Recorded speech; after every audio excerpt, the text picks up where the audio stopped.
seemed like everyone was complaining about a wind and it made it to Luke more than anyone else. Was it that bad up there? You all know, I can't say too much, but all I'm saying is it was bad conditions. It's not what I wanted. Hopefully the PDC will now stop coming here and look for alternative venues. Not good for the players, not good for the fans, and not good for the people that like a bet. Most fans think darts is all about skill and focus. But what if I told you that sometimes it isn't the opponent that ruins a game, it's the venue itself? From freezing halls that leave players numb, to arenas so hot they've nearly caused collapses, and even stages where the wind literally blows darts off course, these are the venues pros secretly hate. On paper, the Autotron in Rosmalen looks like the perfect kind of place to host a Players' Championship event. Big floor space, plenty of room for boards, and a crowd that loves its darts. But the moment players step inside, the story changes completely. They don't call it a darts hall, they call it a freezer. Daryl Gurney, a major winner and longtime pro, didn't hold back. After one tournament, he went straight online to slam the conditions, saying the place was absolutely freezing and that the PDC had shown no consideration for the players at all. That's not a throwaway complaint. When you're trying to hit a double under pressure, the last thing you want is hands so cold you can barely grip the dart. Dave Chisnell, another top name, said he could barely feel his fingers at times. Think about that, a professional athlete in the middle of competition saying his hands were literally going numb. In darts, that's like asking a pianist to perform with frozen gloves. Precision is everything. The cold doesn't just make it uncomfortable, it destroys accuracy, muscle control, and confidence in your throw. And it wasn't just the veterans. Other players chimed in too, describing it as shocking and unplayable. Some even suggested boycotting future events at the venue until something was done. That tells you how extreme the conditions were.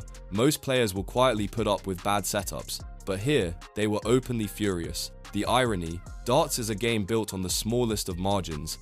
A few millimeters can decide a match.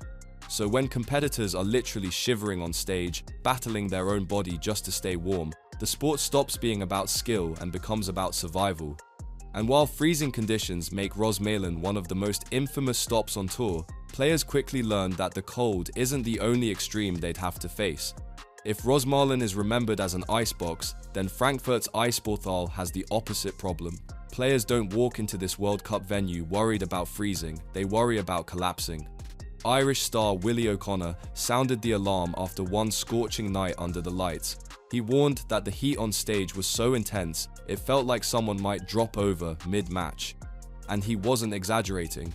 With the bright stage lights blazing, cameras rolling, and thousands of fans packed in tight, the venue turned into an oven. It's so hot up on that stage, like it's hard to play your best darts. Like it's really hard. Like it's terrible. Like, I mean, like you have to change the venue or maybe put on a bit of air conditioning or something because someone's gonna drop over on that stage. Imagine standing under those conditions for an entire match. Sweat dripping, shirt soaked through, darts slipping out of your fingers before you've even lined up the shot. Some players talked about losing grip so badly, they had to wipe down constantly between throws just to keep control. And the heat doesn't just attack the body, it messes with focus. Every second feels like you're draining energy. Instead of thinking about strategy or composure, players are fighting their own exhaustion. Fans might see a missed double as a choke, but behind the scenes, it could just be the brutal environment sapping a player's concentration. O'Connor even called for air conditioning or a total venue change, a rare step for a professional in such a tradition-driven sport. That shows how bad things got. When pros start questioning whether a venue is even safe, you know it's crossed from uncomfortable into dangerous. But as punishing as the heat in Frankfurt is, at least it's predictable. You know what you're walking into. The real nightmare comes when the air itself turns against you, and that's exactly what happened in Rotterdam. The Rotterdam Ahoy is supposed to be one of the big showcases of the Premier League. A massive crowd, a dramatic stage, and electric atmosphere. But ask the players what it's really like, and you'll hear one complaint over and over: the wind. That's right, the wind. In a professional indoor darts venue. Gerwyn Price, never one to stay quiet, called one night in Rotterdam pointless because, in his own words, the darts were blowing everywhere. Think about how absurd that sounds. The trajectory of the darts, a game defined by microscopic precision, being changed by gusts swirling across the stage. And it wasn't just price. Nathan Aspinall admitted he had to change to heavier darts just to fight against the drafts. Fans noticed it too, darts drifting off their natural path, patterns that didn't make sense until you realized the venue itself was interfering. This wasn't a one-off problem either. The Ahoy has built up a reputation for being a nightmare because of airflow. Theories range from stage design to ventilation systems to the sheer size of the hall, funneling air in unpredictable ways. Whatever the cause, it's become one of the few venues where players actually fear physics working against them. And the strangest part? These aren't local pub games. This is the Premier League of darts, broadcast worldwide, with the very best in the game. Yet players were out there saying conditions were impossible. For a sport already fighting for respect on the global stage, that kind of complaint stings. But while Rotterdam earned its place as the wind tunnel, it wasn't the only venue where airflow ruined everything. In fact, one German venue managed to combine the worst of both worlds, icy cold and bizarre drafts, all thanks to the heating system itself. If you thought freezing cold or unbearable heat were bad enough, Kalkar managed to deliver both sometimes on the same night. The venue was used for World Championship qualifiers, and on paper, it seemed like a decent setup, but players quickly learned it was anything but. To fight off the chill, organizers brought in massive heating blowers. Problem solved, right? Not even close. Those heaters blasted warm air directly into the playing area, creating swirling turbulence that knocked darts off their natural path. One moment you'd throw a perfect shot, the next it was drifting sideways, as if an invisible hand had pushed it off course. Dutch pro Martijn Kleermaker described it as ridiculous. He said the blowers made it impossible to trust your throw, and when they turned the machines off to stop the airflow, the place instantly became terribly cold. Players were left stuck in a lose-lose situation, either shiver through numb fingers or watch their darts get hijacked by the heaters. It was almost laughable if it wasn't so serious. Imagine traveling, preparing, and grinding for a spot in the World Championship, only to see your hopes blown away, literally, by a piece of heating equipment. Fans often think darts is predictable, a sport of pure skill, but Kalkar exposed just how fragile the game becomes when the venue itself turns into the enemy. But as frustrating as Kalkar was, it doesn't hold the same weight of history. For that, we go to one of the most legendary stages of them all, a venue steeped in tradition, but haunted by one very unwelcome problem. For decades, Lakeside was the cathedral of darts. The BDO World Championship lived here, and to many fans it became the spiritual home of the game. Walking onto that stage meant you'd made it.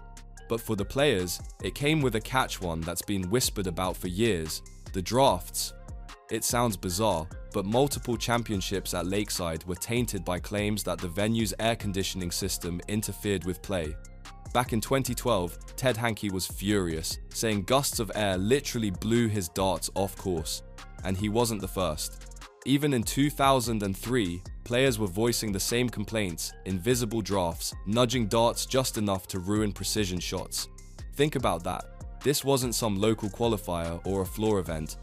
This was the World Championship, the pinnacle of the sport, and yet, players were walking off stage saying they'd lost not because of nerves or form, but because of air conditioning.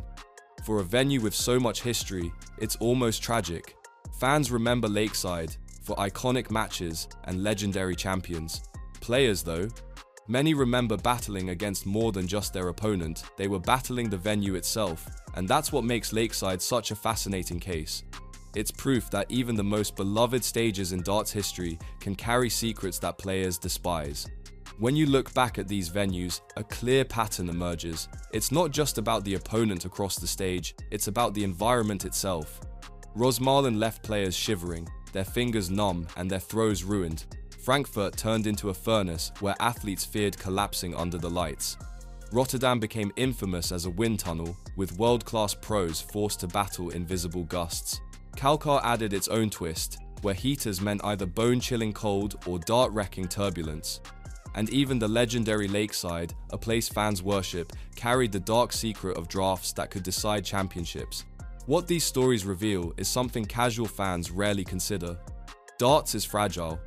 Millimeters make the difference between glory and defeat, and when the venue interferes, the game itself changes.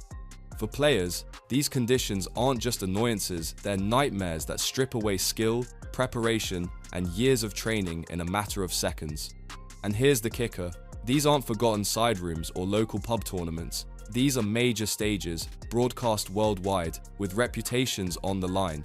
If these issues can shake the sport at its highest levels, imagine what's happening behind the scenes in smaller, less polished venues.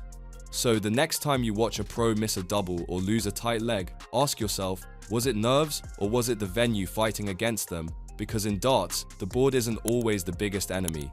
And with more events moving into giant arenas across the world, one question lingers: which venue will be the next to make players blacklist?